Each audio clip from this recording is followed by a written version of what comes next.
उत्तराखंड बेटी हत्याकांड में कांग्रेस ने आज देहरादून में गांधी पार्क के बाहर 1 घंटे का मौन रखकर धरना दिया और मामले में सीबीआई जांच की मांग की। इस प्रदर्शन में कांग्रेस के प्रदेश अध्यक्ष करण मेहरा, पूर्व सीएम हरीश रावत, नेता प्रतिपक्ष यशपाल आर्य, पूर्व प्रदेश अध्यक्ष गणेश गोदियाल सहित सामाजिक संस्थाओं और अन्य दलों के लोग भी शामिल रहे। कांग्रेस ने हत्याकांड में साक्ष्यों को मिटाने का आरोप लगाया। कांग्रेस का कहना है कि हत्याकांड में साक्ष्य मिटाने की साजिश की गई है। आरोप है कि बहुत जल्दबाजी में सबूत नष्ट किए गए। कांग्रेस उस वीआईपी का नाम सार्वजनिक करने की मांग कर रही है जिसके लिए एक बेटी की बलि चढ़ा दी गई। कांग्रेस इस पूरे मामले को लेकर सरकार पर हमलावर है और सीबीआई की जांच न्यायालय की जज की देखरेख में कराने की मांग कर रही है।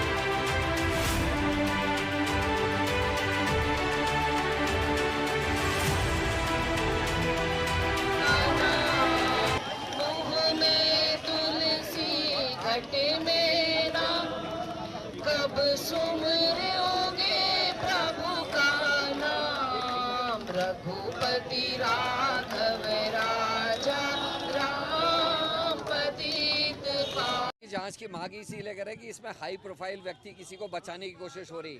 जिस जल्दीबाजी से डोजर चलाया गया, जैसे वहां आगजनी की गई, सबूत मिटाने की कोशिश भी, और पुलिस के सबसे बड़े अधिकारी और उसके लड़की के पिता की कन्वर्सेशन, जो टेलीफोनिक कन्वर्सेशन थी, उसको किस नियत से टेप किया गया और किस तरीके से उसको सार्वजनिक किया गया, ये भी जांच का विषय होना चाहिए। ये भी एक पहलू है देखने का।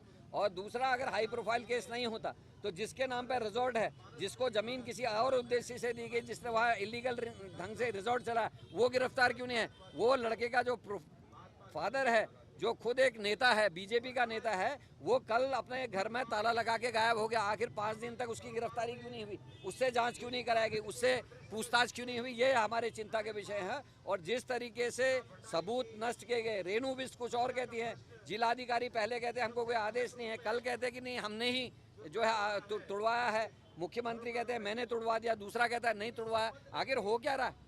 अंकिता के बिस्तर को स्विमिंग पूल तक कौन ले गया? किसने अंकिता के कमरे को तोड़ा?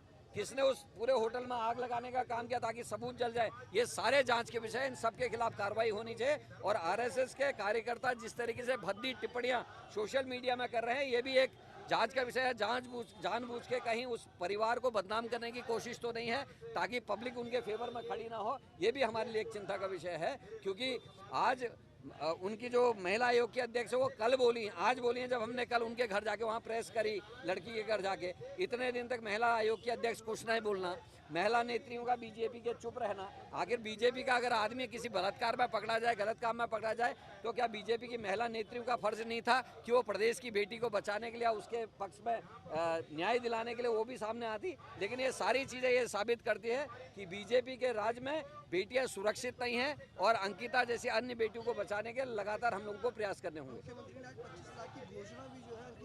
तभी मिल पाएगी जब साक्ष्य बचेंगे। साक्ष्य नष्ट किए जा रहे हैं,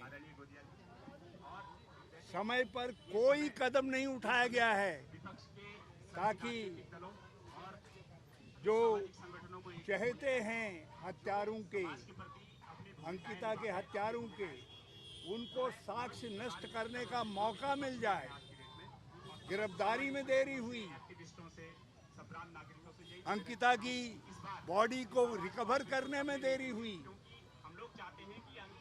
मोबाइल आज दूसरी चीजें आज भी नहीं ढूंढी गई हैं। जहां साक्ष्य थे, बोलते साक्ष्य थे, जिस रिजॉर्ट में, उसको बुलडोजर से ध्वस्त कर दिया गया और पुलिस को रोका गया ताकि वो रिमांड न ले। यह स्पष्ट आरोप है, रोका गया ताकि रिमांड न ले। और आज उनके परिवार के लोगों को हर तरीके से जो हत्यारे के शुभचिंतक हैं, उनको साक्ष्यों को नष्ट करने दिया जा रहा है। न्याय की आशा कमजोर हो रही है दिन प्रतिदिन जो है। इसलिए सारा उत्तराखंड आक्रोश व्यक्त कर रहा है, सामूहिक रूप से कर रहे हैं, राजनीति से ऊपर उठ करके कर रहे हैं।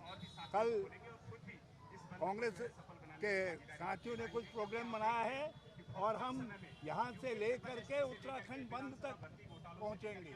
और वहाँ भी यदि काम नहीं चलेगा तो मुख्यमंत्री के घर पर हम लोग कब्जा करने के लिए न्याय की अपेक्षा में जो है वहाँ तक पहुँचेंगे।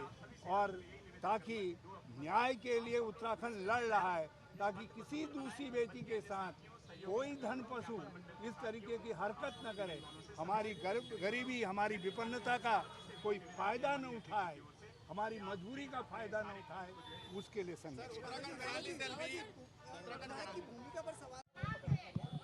देखिए, अंकिता ये परिवार की बेटी नहीं थी, पूरे पहाड़ की, पूरे उत्तराखंड की और देश की बेटी थी, जिसकी बर्बरता से, निर्ममता से हत्या कर दी गई। और जो अपने परिवार के लिए, अपने माँ बाप, गरीब माँ बाप, भाई के लिए नौकरी की तलाश में उस रिसोर्ट में जाती है और वह गायब हो जाती है। और उसके पिताजी लगातार राजस्व पुलिस के पास जाते हैं।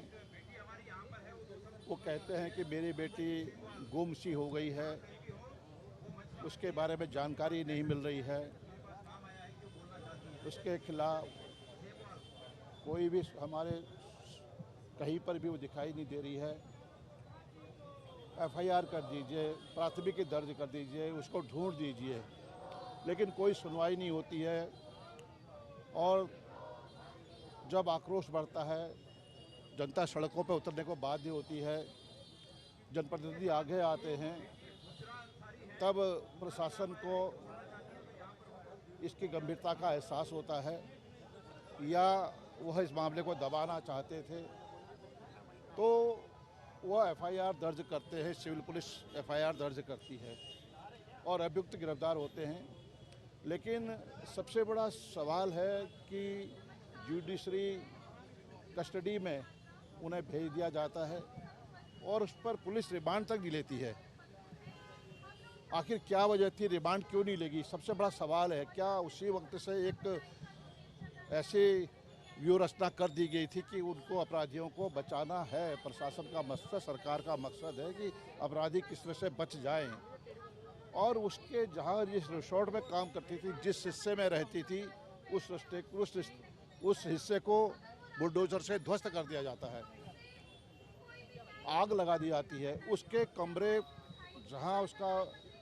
जहाँ वो रहती थी, उसके बेड को बाहर स्विमिंग पूल में फेंक दिया जाता है।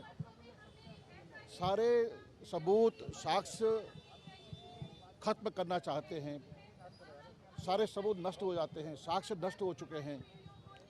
और आज सरकार कह रही है, प्रशासन कह रहा है कि हम अपराधियों को कड़ी से कड़ी सज़ा देंगे, या मामला फास्ट ट्रैक में चलेगा। जब सबूत ही नहीं होंगे, जब साक्ष्य मिटा दिए गए हैं, किस पर भरोसा करें? आज वो पहाड़ की बेटी नहीं थी, एक गरीब बेबस बाप की बेटी, आज उसकी निर्ममता से हत्या हो जाती है। सरकार मौन रहती है। जब पूरा प्रदेश में, पूरे देश में एक आग से लग जाती है, आक्रोश, गुस्सा दिखाई दे रहा है, तब सरकार हरकत में आती है। हम चाहते हैं कि उसको न्याय मिले, बूढ़े माँ बाप को न्याय मिले, उस बेटी की आत्मा को शांति हो। इसलिए हाई कोर्ट के सिटिंग जज की इंक्वायरी में सीबीआई जांच होनी चाहिए। हाई कोर्ट की सिटिंग जज की निगरानी में सीबीआई इंक्वायरी होनी चाहिए, तभी उस परिवार को न्याय मिलेगा और उस बेटी को की आत्मा को शांति मिलेगी। मर्डर मिस्ट्री है, इसकी जांच सीबीआई से होनी चाहिए। इसकी जांच सीबीआई भी वर्तमान किसी माननीय न्यायाधीश की अध्यक्षता में करे, उनकी देखरेख में करे, क्योंकि ये हाई प्रोफाइल है। हाई प्रोफाइल इसलिए है कि मरने से पहले उस बेटी ने अपने एक साथी को यह अवगत कराया था कि मुझ पर जानलेवा दबाव है कि मैं उस किसी वीआईपी के लिए सामने प्रस्तुत हो जाऊं। और जो आशंका है वो ये है कि उस वीआईपी का नाम या तो वो बेटी जानती थी या ये मुजरिम जानते हैं। जिस प्रकार से सरकार बहुत ही जल्दबाजी में सबूतों को नष्ट करने के पीछे पड़ी, उससे ये शक प्रतीत होता है, ये होने लगता है कि वो हाई प्रोफाइल व्यक्ति ऐसा है जो उत्तराखंड की सरकार पर बहुत ही महत्वपूर्ण तरीके से सरकार को प्रभावित कर सकता है। इसलिए हमारी ये मांग है कि इस केस को एक नज़ीर बनना है, और ये केस अगर नज़ीर नहीं बनता है तो पता नहीं कितने हमारी बेटियों को ऐसे शिकारियों का शिकार होना पड़ेगा।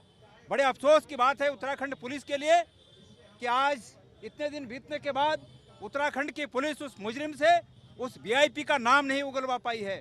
मैंने परसों की प्रेस वार्ता में ये बात कही थी कि माननीय मुख्यमंत्री जी, हमें आप पर विश्वास बढ़ेगा अगर आप 24 घंटे के अंदर उस वीआईपी का नाम सार्वजनिक कर देंगे कि कौन वो वीआईपी था जिसके लिए हमारी एक बेटी की बलि चढ़ा दी गई। ऐसे वीआईपी को समाज पहचाने, लेकिन अफसोस की बात है कि माननीय मुख्यमंत्री जी ने भी इसमें रुचि नहीं दिखाई। और पुलिस पर तो मेरा बिल्कुल विश्वास नहीं है। पुलिस के सबसे आला अधिकारी उस मुजरिम परिवार के मुखिया के साथ खड़े होकर फोटो खिंचाएं, हाथ मिलाएं, तो ऐसे पुलिस पर विश्वास नहीं किया जा सकता। इसलिए हमारा ये कहना है कि इसकी जांच सीबीआई करे और ट्रांसपेरेंसी हो, पारदर्शिता हो, इसलिए किसी न्यायाधीश के देखरेख में ये जांच हो।